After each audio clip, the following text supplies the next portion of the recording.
My question is there any explicit or implicit reference in Quran whether a woman? Is there any explicit or implicit reference in Quran whether a woman can pray during her periods? And before you answer that, I would like to ask that I came here to listen to you, and before the thing started, if kids came and did something tilawat and the contents of Quran, which are already I read every morning. The same thing happened last year in Kashmir when your function started. I don't know what is behind that. No offense meant, but why all this? What's your good name, brother? Junaid. Junaid. The brother asked a question. He asked a question that is there an explicit verse in the Quran which prohibits a woman from working, from doing salah in the menstrual period? And he asked that what did last year somebody recited the Quran, now some kids came. What is this for? What is it for? Yeah. What is it for means? Like something I came to listen to your knowledge, and something I recite the Quran early in the morning. I know the contents of Quran, and if at all it's tilawat somebody better, why your kids? It's something that's no offense meant. Means why my kids? Yeah, last exactly. year or this year? Last year also and today also that happened. Why did my kids give the tilawat? Why not somebody else? Yeah, exactly. Anyone else can come. See, tilawat anyone can do. Anyone else, any can do. Whoever is a good qari can do. But who finances your travels? Sorry? Who finances your travels? Bhai sahab pooch rahe, who finance me? Do you want to finance my travel? No, it's not. Like, do you want to finance? No, it's not. If you want to finance, tell me. भाई साहब का सवाल है कि मेरी आने जाने का खर्चा कौन दे रहा है? नहीं, I said no offense meant. It's no. No, sir, I'm telling you. I'm giving you the answer. You ask a question. First of all, you're asking the third question. Right? No. I will answer all your things, no problem. Because it's a personal question, no. Because it is the third question, and because it's a personal question, I have to answer. By rule, I have not allowed anyone to question. But to you, I will reply. Why? Others will say कि Zakir Naik का जाति सवाल था. Yeah, that's. तो भड़क गए, भड़का ने अल्हम्दुलिल्लाह बधाई. और एक हदीस है हज़रत Ali, may Allah be pleased with him. When he was fighting, he was about to kill the enemy. He spat on his face. So he said, now I can't kill him. एक दुश्मन को कत्ल करने जाते जब वो मुंह पे थूकता है, बोलता अभी अगर मैं इसको कत्ल करूंगा तो लोग बोलेंगे कि मैंने जाति दुश्मनी की वजह से कत्ल किया, तो उसको छोड़ देते. तो इसीलिए इससे तीसरा सवाल पूछा, रूल को तोड़ा, लेकिन मैं जवाब दूंगा. लोग ये नहीं कहना चाहिए कि जाति सवाल की वजह से जाकिर भाई भड़क गया, जवाब दिए. See, life is open book. Normally, आज का तकरीक, I came in my own Scorpio, mashallah. I own it myself. I paid for the petrol money myself. I came, I'm staying in my wife's house. I have a bungalow also in Lulla Nagar if you want to know. Fine. Yes, they gave me food in the iftari, which many other people have called. So when they call me for iftari, I do go, alhamdulillah. So I stayed in my wife's house, wife's mother's house, in-law's house. We have a bungalow in Lulla Nagar also, alhamdulillah. So as far as this trip is concerned, I came. If I had asked for Mr. P.A. Inamdar, he would have given me the flight ticket also, not that he wouldn't have given. He would have given me, that's not a problem. But normally when required, in the internal travels, if it's with a car or a train, normally we bear the own expenses, bear the trust. But if it's abroad travel, we have a normal policy that we ask the organizers to pay our traveling expenses.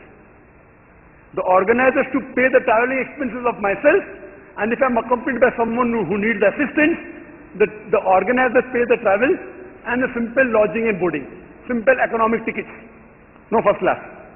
When I travel with my own money, alhamdulillah, I travel with first class. But when someone calls, we let the organizers buy the traveling expense. Not that we don't have the money. Allah has given us, alhamdulillah. But we want to see how much the people are actually know. They should at least spend something. But as far as taking any compensation, alhamdulillah, summa alhamdulillah, none of the people, never have I taken any compensation. It is fi sabilillah, alhamdulillah. I have left my profession for the work of Islam. Regarding a question that why a tilawat is required when you read the Quran and you know the Quran. If you know the Quran well, you don't have to come here, believe me. If you know the Quran well and you read the Quran with understanding, you don't have to come for my lecture. Because if you know the Quran very well, my lecture is not required. The problem is that people who don't understand, and no one can say that he has understood the Quran very well. he can say something like Tazakkur Quran and one is Tadabbur Quran. Tazakkur Quran is superficially reading the Quran and understanding. One is pondering over the verses. So person, even if he has knowledge of the Quran, if he hears the Quran again, he gets some additional knowledge. So there was not a single Sahaba who said that he understood the Quran completely. So the recitation of the Quran in the beginning of the talk, it is not a fard. Tilawat karna before a lecture is not a fard, it is optional, mubah. Karna chahe karo, nahi karna chahe nahi karo. It is Allah's kalam, therefore people do it, there is no objection to it. A child can do, even an adult can do. A child can even be an imam. So the thing is that the tilawat was done to start the program with the recitation of Allah's verses. That's the reason. If you have any problem, you should have come a bit late. Since you knew last time, your tilawat, you should have come to the auditorium a bit late or come to the mosque a bit late. As far as your main question is concerned, see people, if you realize that you ask one question, you ask the second question, you ask the third question. You are the only exception. Why? Because you spoke something about me personally and I don't mind it. I don't mind at all. But you realize that you are the only person who broke the rules. Only person who asked 3 questions. No one else asked 3 questions. Now coming to your first answer. Do you want the answer of your main question? You want or no? So, पहले सवाल दिया बाजू में दूसरा सवाल तीसरा सवाल. पहले सवाल का जवाब I'll give it in Hindi, Urdu, fine? मैं उर्दू में कहूँगा क्योंकि वो बाकी सवाल जाती थे उसका जवाब मैं इंग्लिश में दे चुका हूँ. इनका सवाल था कि कुरान मजीद में या का साफ आयत है जिसमें लिखा गया है कि मेंस्ट्रुअल साइकिल में हैज की हालत में नमाज पढ़ना हराम है. ये सही हदीस में मिलती है. कई चीजें आप अगर कुरान पढ़ेंगे, कुरान में नमाज पढ़ने का तरीका पूरा नहीं लिखा हुआ है.